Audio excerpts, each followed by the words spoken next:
tem algum grau de padrão de semelhança. Então, esse grau de padrão de semelhança gera um grau de semelhança no resultado também, diante de um mesmo esforço. Mas não tem uma regra absoluta. Às vezes, para aquela pessoa, uma purgação foi suficiente. Só estou dando um contra-exemplo. Na prática, isso quase nunca acontece. A gente observa que lá pelos 3, 5, 6 purgações, no médio umas 4, 5, é um programa que, na média, sai por aí. Tá? Então, muito bem. O que a gente viu aqui? A gente viu que depois do Amapatiana, a gente começa a parte do programa de alívio dos doshas, que a gente está chamando isso de Shamana. Isso envolve basicamente uma desintoxicação do estômago para agravamentos de Kapha, do fígado para agravamentos de Pitta e do intestino grosso para agravamentos de Vata. A gente tem um programa onde primeiro a gente incentiva uma oleação interna com Agni, com metabolismo, para queimar e desgrudar aquelas toxinas. Depois a gente tem um programa para apertar a descarga daquela craca que já soltou. E depois a gente tem um outro programa, ainda dentro, uma outra fase dentro desse mesmo programa, que é de restituição do uso. É como se você chegou no banheiro, aquele negócio está todo encracado. Você jogou aqueles detergentes mais fortes, aqueles desinfetantes mais fortes, deu aquela enxaguada, aí depois tem seca, ajeita, põe tapete, limpa alguma coisinha que ficou ali do processo. Se você simplesmente termina tudo, bum, e vai embora, aquilo dali não necessariamente ficou bom, né? Às vezes aquilo dali ficou meio largado, do tipo assim, limpou, mas não ajeitou, tá? Então essa fase de ajeitar vai ser depois. Vai ser depois que esses processos de purgações mais intensas tiverem acontecido. Aí a gente vai entender agora quais são os sinais apropriados de uma boa oleação, ou uma oleação suficiente no programa que a gente quer. Quais são os sinais apropriados de uma boa excreção, uma boa purgação daquilo ali.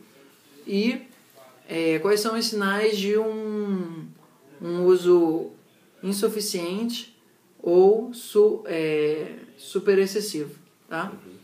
Então, todos esses parâmetros tem para cada um dos procedimentos, mas basicamente o Vamana e o Viretina, que é a emese e a purgação retal, eles envolvem uma concepção de que, assim, se você está querendo diminuir a quantidade de Kapha no teu sistema, quando você fizer a emese, primeiro vai sair a parte mais branca, mais cheia de muco. Depois vai sair uma coisa meio mais esverdeada, amarelada. E depois vai começar a sair um quase nada e não vai ser muito ralo. Uma boa emese para no segundo nível. Quando você começa a ver bile, significa que todo o excesso de Kapha do teu sistema já saiu e o teu corpo está puxando bile dali. Ali está bom de parar. Se você não consegue provocar a emese, porque a pessoa está muito retida, porque o abdômen dele está muito complicado, isso é um problema. A gente precisa tirar aquilo dali. Mas no caso do estilo que a gente vai usar, onde as ervas que a gente está usando são mais suaves, se a pessoa ficar com aquilo ali no estômago, ela não vai morrer, como que seria num programa de Shodana, né? A gente vai usar alcaçuz, vai usar caldo de cana, vai usar algumas coisas que é só para deixar a pessoa muito nauseada e ela querer vomitar, e vai ter uma preparação na noite anterior para que aquele excesso de Kapha se acumule todo no estômago. No segundo caso, que é o Viretina, que é para Pitta, a gente quer a primeira oleação vai a primeira ir ao banheiro, a segunda já tem alguma negociação, a terceira já está pensando na vida, mas principalmente a gente vai vendo que cada vez mais as fezes vão ficando ralinhas e que o sinal de muco, o sinal de óleo principalmente, superficial, está muito baixo. Então significa que tudo ali já passou e no final você se sente leve, cansado. Esse dia você se sente cansado e é um dia para você fazer nada. Ótimo dia para fazer nada. O dia do Viretina e o dia do Vamana, eles são dias assim para se descansar. Pô, mas não fez nada, só foi no banheiro não sei quantas vezes. Mas internamente o teu metabolismo fez coisa pra cacete, tá? Então você não entende muito bem aquele cansaço, mas a única coisa que você quer é ficar numa rede, descansar. E o tempo de comer para cada um deles é diferente. Isso daí a gente vai checando o pulso. Isso é uma informação importante, é melhor fazer isso com calma no dia do que ficar anotando e fazer isso errado, tá?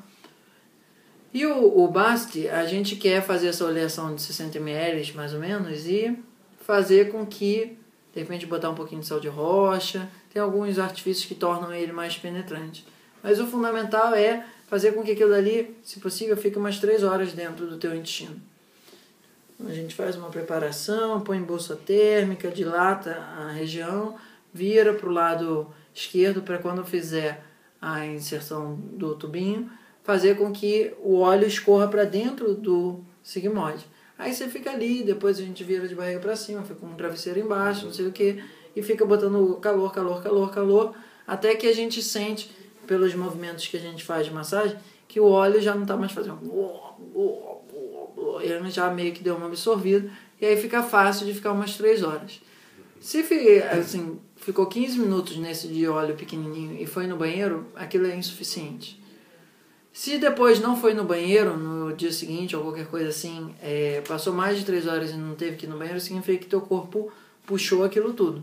Não tem um problema muito grave, tá? Então a gente, quando está fazendo isso, a gente tem basicamente esses 3 padrões, do Viretna, do Vamana e do Basti. Sendo que o Basti ele tem mais a chance de dar errado por subuso do que por superuso, tá? Os outros 2 não. Então, quando a gente faz a versão do Shodhana, que é da purgação intensa, que é para tratar o agravamento do dosha, é uma história.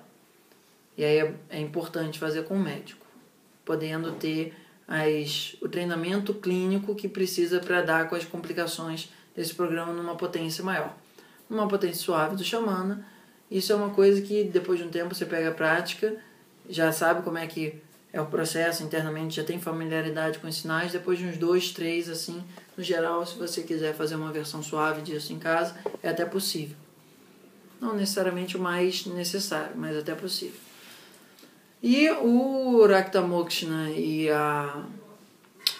o Nasya, normalmente a gente vai pegar uma quantidade significativa de óleo em cada narina, às vezes 16, às vezes 32, e aquilo vai te dar uma encharcada. Aí você talvez precise fazer um gargarejo com água morna, depois assoar bem o nariz, a gente vai botar bolsa térmica assim. O que é importante é depois não ficar com nenhuma dor de cabeça ou a cabeça pesada, tá? E também sentir que aquilo deu uma sensação de limpeza. O Rakta Mokshana é o mais difícil de ver os sinais e sintomas direitos, porque quando você faz isso, você tem que ver se tem uma fina camada de óleo superficial no sangue que está ali. Como a gente faz isso doando sangue, não dá para ver direito. Então a gente vê qual é um sinal bom de que a pessoa já está mais ou menos saturada de óleo. Isso é importante para sair da fase 1 do Amapatyana para a fase 2. Ela já tem uma certa aversão pela ideia do óleo, ainda não é uma versão absoluta, mas uma certa versão. As fezes dela já estão bem amolecidas, não precisa ter chegado a um estágio de caganeira, mas já estão bem amolecidas, e você, para chegar à hora do almoço, se você começou a tomar a oleação matinal inicial por volta de umas 7, até 11, meio-dia você já está com fome. Se você não está com fome, significa que tem muito óleo no teu sistema. Se você ficou com fome muito cedo antes disso, significa que o óleo foi digerido muito rápido, tá? Então, assim, esses são os sinais básicos para a gente dar uma olhada no que é fundamental para que o processo de soltar a craca do sistema esteja minimamente bem realizada, e o processo de enxágue disso também, de descarrego disso, esteja minimamente bem feito. O que eu digo com minimamente? Porque, assim, tem coisas mesmo que, às vezes, um Panchakarma de Shodhana, que é a versão mais forte, já não vai ser suficiente para resolver. Às vezes a craca está tão encraquecida ali dentro que você passa aquele detergente, aquele solvente mais cruel que tem, o negócio faz fez cosquinha. Entendeu? Então, mas sempre tira. Sempre tira.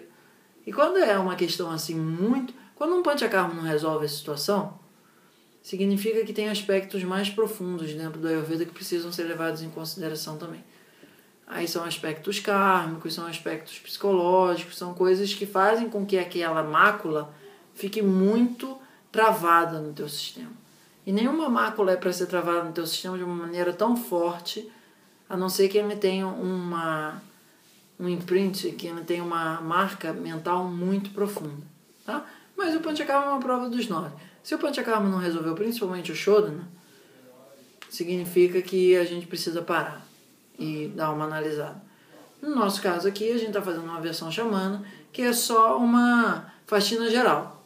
Não é aquela faxina do tipo, tira todos os móveis de dentro da casa, traz a galera com raspador de chão, não sei o que, entendeu? Não botou a casa em obras, mas fez um faxinão. Mexeu o móvel de lugar, fez tudo. Mas não fez nada assim que envolveu uma logística do tipo, onde é que eu vou botar esse sofá se eu tirar de casa, entendeu? O Shodhana é mais ou menos assim. Você tem que programar onde é que você vai deixar as estantes, você tem que fazer uma obra na casa, grande. Então, tudo requer mais atenção, tudo requer mais preparação. Mas uma faxina geral na casa, se você faz isso com uma certa regularidade, o resultado já é bem bom. Tá? E a gente vai passar a ver mais quais são os sinais de pulso bem apropriado. Quando você está fazendo o Vamana, que é para tratar kapha, no início o teu pulso está mega kapha. Depois você vai vendo, ele começa a ficar mais pita. Depois, na hora que já está bem pita, a gente para. Quando a gente faz o Viretna, a gente fica observando o pulso. Ele está bem lá, pitão, pitão, pitão, pitão, pitão. Quando aquilo dali já diminui o pita, começa a ficar um pouquinho mais cafinha, já significa que a quantidade de pita que precisava sair, saiu. O base não... O base você pode ver se a pessoa está vateada e depois se desvateou um pouco, mas essa forma de base que a gente está fazendo, ela tem menos riscos de superutilização. Então, nosso foco principalmente é purgar, diminuir o teu sistema até uma situação onde isso seja considerado uma faxina e não um assalto. Entendeu? Se você erra muito a mão, essa faxina virou um assalto. Aí já começou a destruir as coisas. Então a gente mexe, tem um esforço fisiológico, mas com atenção. Ok? Então, essa parte é para entender quais são os sinais que a gente vai estar observando. Porque é eles, no Ayurveda, que a gente vai observar mais. O estado das excretas, o estado da fisiologia e o estado da sensação mental que você está. No final, a gente quer estar com uma sensação de mais clareza e mais bem-estar interno, de mais limpeza interna. Tá bom? Então, esse foi as duas partes importantes para a gente saber antes de começar o programa de purgação em si, a segunda fase. Okay? Muito bom. Maravilha. Show de bola. Shanti.